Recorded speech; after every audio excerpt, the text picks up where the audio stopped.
রাজনৈতিক প্রতিহিংসার কারণে ইনকিলাব মঞ্চের মুখপাত্র শরীফ ওসমান হাদিকে হত্যা করা হয় বলে জানিয়েছে ঢাকা মহানগর গোয়েন্দা পুলিশ ডিবি। ডিএমপি মিডিয়া সেন্টারে সংবাদ সম্মেলনে ডিবির অতিরিক্ত কমিশনার শফিকুল ইসলাম জানান, যুবলীগ নেতা তাজুল ইসলাম বাপ্পির নির্দেশে ঘটানো হয় হত্যাকাণ্ড। চাঞ্চল্যকর এই খুনের অন্যতম অভিযুক্ত পলাতক শুটার ফয়সাল করিম মাসুদ সহ ১৭ জনের বিরুদ্ধে আদালতে চার্জশিট জমা দেওয়া হয়েছে বলে জানান ডিবির শীর্ষ এই কর্মকর্তা। ইমদাদুল্লাহ বাবুর রিপোর্ট। আমাদের রাজনীতি কেবল শুরু। ইনকিলাব মঞ্চের মুখপাত্র ও জুলাই যোদ্ধা শরীফ ওসমান হাদি হত্যাকাণ্ডের রহস্য উন্মোচন করেছে ঢাকা মহানগর গোয়েন্দা পুলিশ ডিবি। ডিএমপি মিডিয়া সেন্টারে এক ব্রিফিংয়ে ডিবির প্রধান শফিকুল ইসলাম দাবি করেন, আওয়ামী লীগ বিরোধী অবস্থান নেয়ায় হাদি দলটির সহযোগী সংগঠন যুবলীগের টার্গেটে পরিণত হন। কার্যক্রম নিষিদ্ধ আওয়ামী লীগ ও নিষিদ্ধ ঘোষিত ছাত্রলীগ সংগঠনের বিগত দিনের কার্যকলাপ সম্পর্কে তিনি সভা সমাবেশ, ইলেকট্রনিক ও সোশ্যাল মিডিয়ায় বিভিন্ন রকম সমালোচনামূলক জোরালো বক্তব্য প্রদান করেন। তার এই বক্তব্যে নিষিদ্ধ ঘোষিত ছাত্রলীগে তার সংগঠনের নেতাকর্মীরা ক্ষুব্ধ হয়। সেই রেশে কার্যক্রম নিষিদ্ধ আওয়ামী লীগ সমর্থিত ওয়ার্ড কাউন্সিলর তাজুল ইসলাম বাপ্পির নির্দেশে শুটার ফয়সাল করিম মাসুদ তাকে গুলি করে হত্যা করে বলেও জানান তিনি।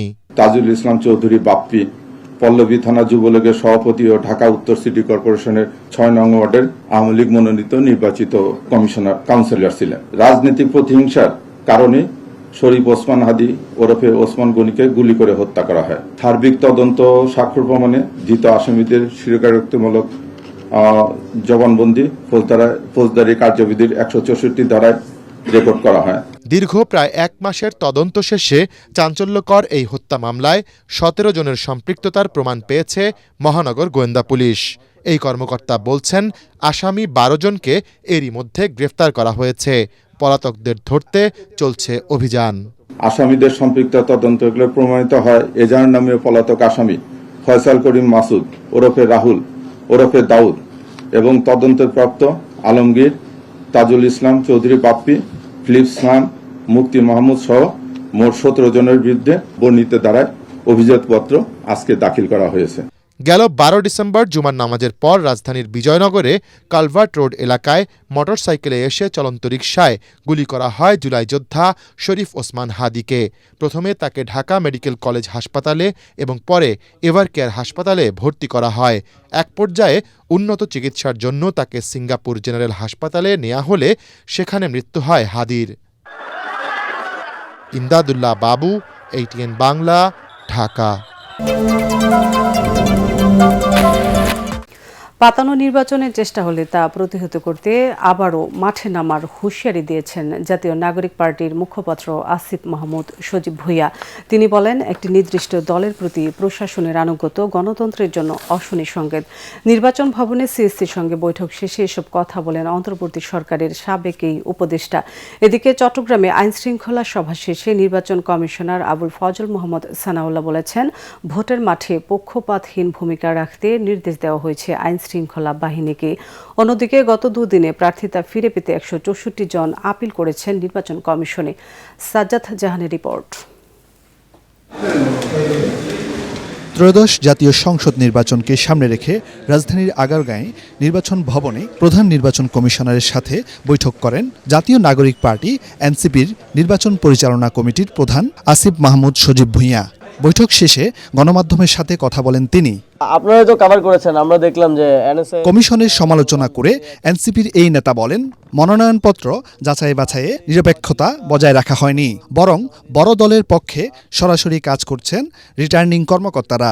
একই ধরনের পরিস্থিতিতে দুইজনকে দুই ধরনের রায় দিলেন, একজন এটা বাতিল করলেন আর একজন এটা বৈধ করলেন। এটা আমরা মনে করি যে স্পষ্টভাবেই একটি নির্দিষ্ট দলের প্রতি, একটি নির্দিষ্ট গোষ্ঠীর প্রতি প্রশাসনের এক ধরনের একতরফা এবং পক্ষপাতিত্বের পরিচয় আমরা দেখেছি।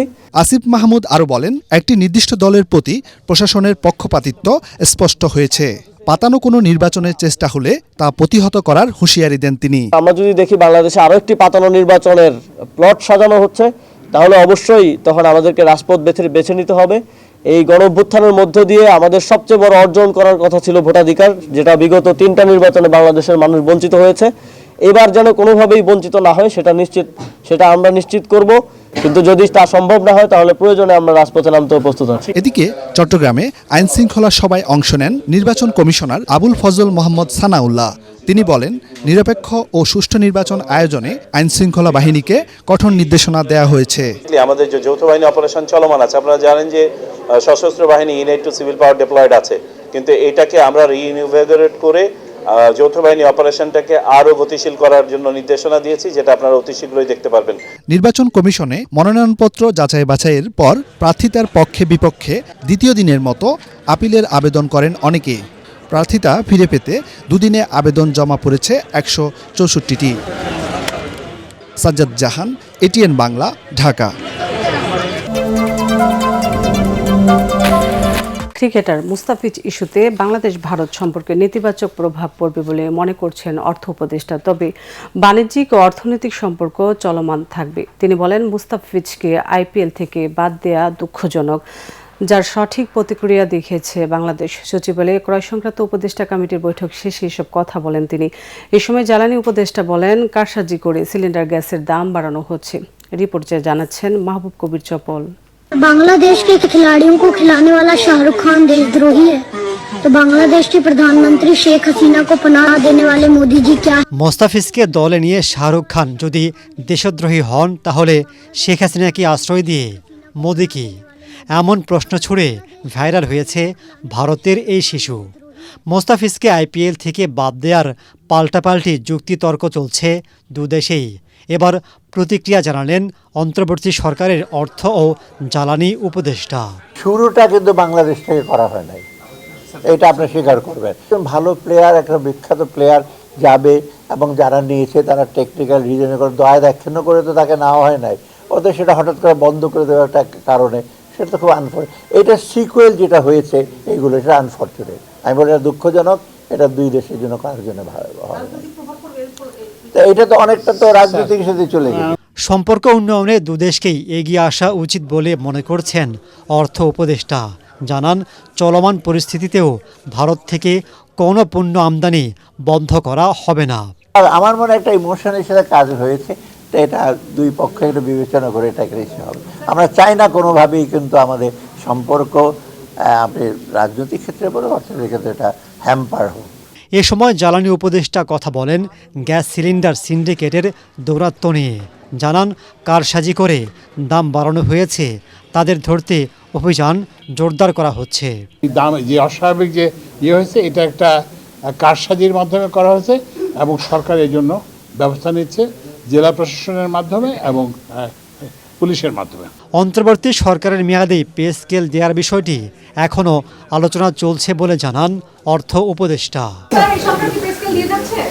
এটা আমি এখন বলবো। মাহবুব কবির চপল, এটিএন বাংলা, ঢাকা।